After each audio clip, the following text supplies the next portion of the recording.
Hi, good to see you again. In this video, I'll show you how to manage age-restricted items in CronySoft.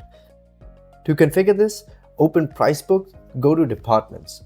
Select the department you want to control, such as alcohol or tobacco. Click on Edit. Inside the department settings, locate for restriction type or age restrictions. Set the appropriate restriction type for either tobacco or alcohol, then enter the age, for example, 21. Save your changes. All items within this department will now follow this rule. What happens at the POS? When a cashier scans an age-restricted item, the system will automatically trigger an age verification prompt.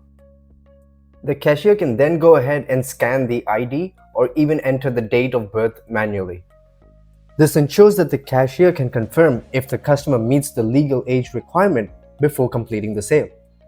At checkout, the cashier must confirm the customer's ID has been checked before proceeding with transaction. With CronySoft, compliance is built directly into your checkout process. That's it for the age restrictive.